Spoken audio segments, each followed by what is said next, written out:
दोस्तों इंडस्ट्रीज़ में लगे हुए ट्रांसफार्मर को तो आपने देखा होगा, लेकिन इलेक्ट्रिकल इंटरव्यू क्वेश्चंस में ट्रांसफार्मर से रिलेटेड कैसे सवाल पूछे जाते हैं इस छोटे से वीडियो में हम जानेंगे। तो वीडियो में बने रहिए और ट्रांसफार्मर से रिलेटेड इंपॉर्टेंट सवालों को हम देखेंगे। तो चलिए सबसे पहला हम सवाल देखते हैं, ट्रांसफार्मर में टेम्प चेंजर कौन से साइड होता है? जो OLTC होता है वो ट्रांसफार्मर में कौन से साइड लगा होता है? तो ट्रांसफार्मर में OLTC हमेशा ट्रांसफार्मर के हाई वोल्टेज वाइंडिंग साइड यानी प्राइमरी साइड में लगाया जाता है।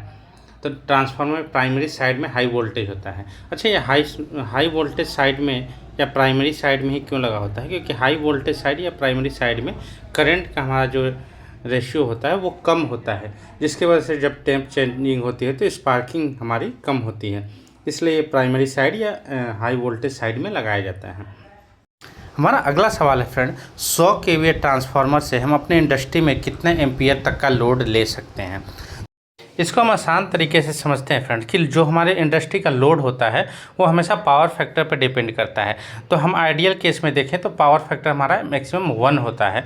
तो हमारा जो लोड किलोवाट अगर हम निकालें तो KVA इंटू पावर फैक्टर होगा तो 100 किलोवाट ही आएगा आइडियल केस में। लेकिन हम एज पर इंडस्ट्री स्टैंडर्ड हमारा पावर फैक्टर जो होता है 0.8 होता है। तो हम लोड किलोवाट जो निकालेंगे तो 100 into multiply 0.8 equal to 80 kilowatt होगा समथिंग। तो हम अपना जो ट्रांसफार्मर का सेफ लोड कैपेसिटी होगी वो 100 kVA पर 80 किलोवाट की हमारी इंडस्ट्री की सेफ लोड कैपेसिटी होगी। अब हम इसमें करंट कैपेसिटी निकालते हैं। तो करंट कैपेसिटी निकालने के जो फार्मूला होगा वो होगा power divided by √3 into voltage. तो जो हमारा वोल्टेज है वो ट्रांसफार्मर में 3 फेज सप्लाई जाती है इंडस्ट्री में, आपको पता है। तो अगर इनपुट हम 11 kVA का लोड देते हैं हमारे इंडस्ट्री में, नॉर्मली अगर हमारा छोटा इंडस्ट्री है तो 11 kVA इनपुट सप्लाई आ रही होती है, तो करंट लोड जो होगा वो होगा 100 kVA divided by √3 into 11 kVA, यानी कि हमारा जो इनपुट वोल्टेज है वो 11 kVA है। तो उस कंडीशन में हमारा जो करंट कैपेसिटी 5.25 एम्पियर निकल के आएगी, यानी कि हमारा जो इनपुट साइड है ट्रांसफार्मर पे वो वोल्टेज तो 11 kVA की रह लेगी, लेकिन करंट कैपेसिटी जो उसकी होगी वो 5 एम्पियर तक ही होगी। इसलिए आपने देखा होगा कि इनपुट साइड में जो हमारी केबल साइज होती है वो पतली होती है। अगर उसी के अकॉर्डिंग अगर हम आउटपुट पे 415 वोल्ट निकाल रहे हैं ट्रांसफार्मर से, तो हमारा करंट लोड कैपेसिटी जो होगी ट्रांसफार्मर की 100 kVA, या 100 kVA को हम अपना वोल्ट एम्पियर में निकाल देंगे।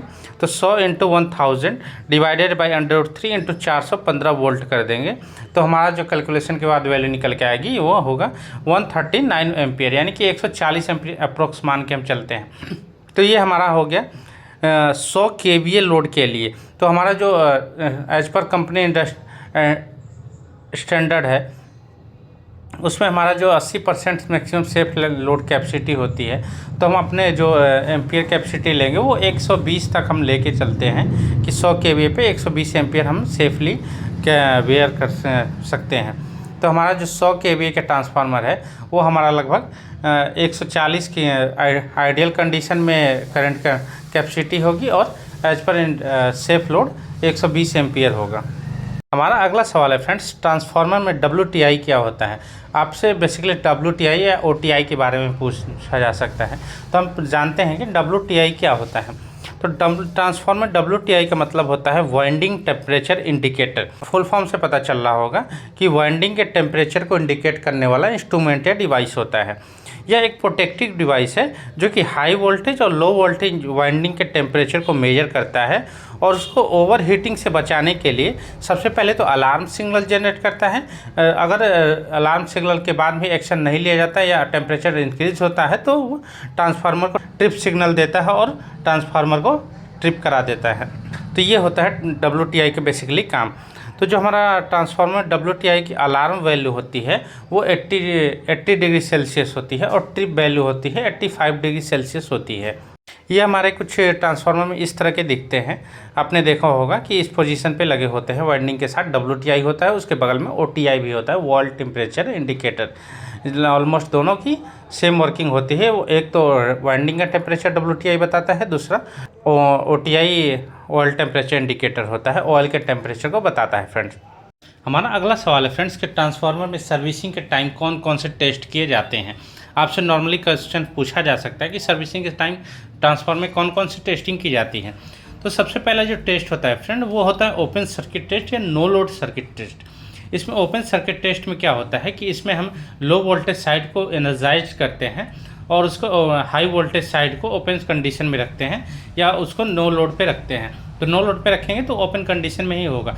तो उसमें क्या होता है, इस टेस्ट से हमें ट्रांसफार्मर के कोर लॉसेस और मैग्नेटाइजेशन जो लॉस होता है उसका पता चलता है। जो हमारा नो लोड या ओपन सर्किट टेस्ट होता है उसमें हमारा जो करंट की रेटिंग होती है वो 3 से 5% के बीच में होनी चाहिए। तो हमारा यानी कि ट्रांसफार्मर का कोर लॉस स्टैंडर्ड वैल्यू के अंदर होता है। दूसरा होता है शॉर्ट सर्किट टेस्ट या कॉपर लॉसेस टेस्ट। जैसा कि इसमें नाम से ही पता चल रहा है कि कॉपर लॉसेस, तो हमारी जो वाइंडिंग होती है वो कॉपर की बनी होती है। तो हम शॉर्ट सर्किट टेस्ट में हम हाई वोल्टेज साइड में एक वोल्टेज अप्लाई करते हैं और लो वोल्टेज साइड को हम शॉर्ट कंडीशन में करते हैं। तो उससे क्या होता है कि हमारा जो ट्रांसफार्मर के कोर में जो कॉपर होता है उसके अंदर के जो कॉपर लॉस होता है वो पता चलता है कि वो कितना वैल्यू दे रहा है।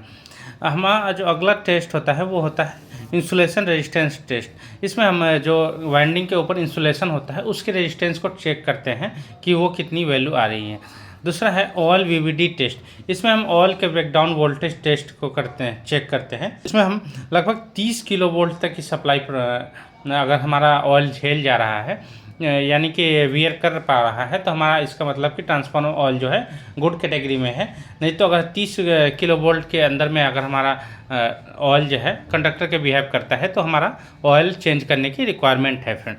आई होप को ये टेस्टिंग समझ में आया होगा। हमारा अगला सवाल है बुक होल्स रिले क्या होता है और ये कहाँ यूज़ होता है। तो हमारे ट्रांसफार्मर में कई तरह की सेफ्टी डिवाइस लगे होते हैं, उनमें से एक होता है बुक होल्स रिले। तो बेसिकली होता है बुक होल्स रिले एक गैस एक्चुएटेड रिले होता है जो कि ऑयल इमर्ज ट्रांसफार्मर में ही लगा होता है। हमारे ट्रांसफार्मर भी कई तरह के होते हैं लेकिन जिस ट्रांसफार्मर में हम कूलिंग पर्पज़ के लिए ऑयल का यूज़ करते हैं उसी ट्रांसफार्मर के अंदर हमारा बुक होल्स रिले लगा होता है फ्रेंड। ये ध्यान देने वाली बात है।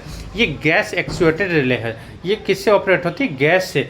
जब ट्रांसफार्मर में कोई इंटरनल फॉल्ट आता है तो उसमें जो फॉल्ट के कारण हीट जनरेट होता है तो हीट से हमारा जो ऑयल गर्म होता है और ऑयल के गर्म होने से हमारा गैस जनरेट होता है। उस गैस को ही सेंस कर लेवल के बेस पे ही हमारा ये रिले ऑपरेट होता है कि प्रेशराइज्ड होकर के, ये आप फिगर में देख सकते हैं कि इस तरह से प्रेशराइज्ड होता है। उसके बेस पे ये हमारा जो रिले होता है ये एक्चुएट होता है और हमारे इंटरनल जो फॉल्ट सिग्नल होता है और ट्रिप सिग्नल होता है उसको जनरेट करने का काम करता है फ्रेंड्स। तो ये होता है बुक होल्स रिले और इसका यूज हम ट्रांसफार्मर के अंदर करते हैं। आई होप आपको इसके बारे में समझ में आया होगा। अगले सवाल पे बढ़ते हैं। हमारा अगला सवाल है फ्रेंड कि ट्रांसफार्मर के पैरेलल ऑपरेशन के लिए कौन कौन से कंडीशन फुलफिल होने चाहिए। तो हमारा जो अगर कंपनी को काफ़ी बड़े होते हैं उनमें 2 से अधिक ट्रांसफार्मर भी यूज़ होते हैं फ्रेंड, तो उनको पैरेलल ऑपरेशन में जोड़ा जाता है कि एक अगर बंद होता है तो दूसरा जुड़ जाए या लोड कभी बढ़ जाए तो दोनों एक साथ चल पाएँ। तो उस कंडीशन के लिए हम क्या क्या कंडीशंस हमारा अप्लाई होना चाहिए दोनों ट्रांसफार्मर के लिए एक साथ चलने के लिए, तो उसमें हम बात करेंगे।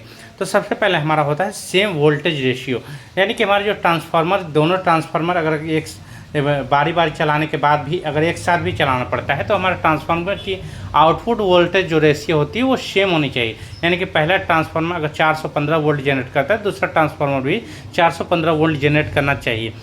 दूसरा कंडीशन होता है सेम पोलरिटी होनी चाहिए। अगर पहले ट्रांसफार्मर की पोलरिटी RYB है तो दूसरे भी ट्रांसफार्मर की पोलरिटी RYB ही होनी चाहिए।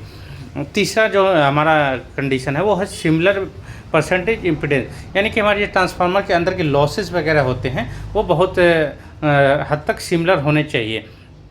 चौथा होता है सेम फेज सीक्वेंस। हमारा जो फेज सीक्वेंस होता है R, Y और B का वो हमारा सेम होना चाहिए। पांचवा है सेम फ्रीक्वेंसी। हमारे जो ट्रांसफार्मर की फ्रीक्वेंसी हमारा जो Indian electricity standard 50 hertz frequency है वो लगभग 50% के आसपास सेम होना चाहिए। जो हमारा वेरिएशन होता है वो कवर कर सकते हैं लेकिन हमारी जो फ्रीक्वेंसी है ऑलमोस्ट सेम ही होनी चाहिए। तो आई होप आपको ये कंडीशन समझ में आए होंगे। अगले सवाल की तरफ बढ़ते हैं।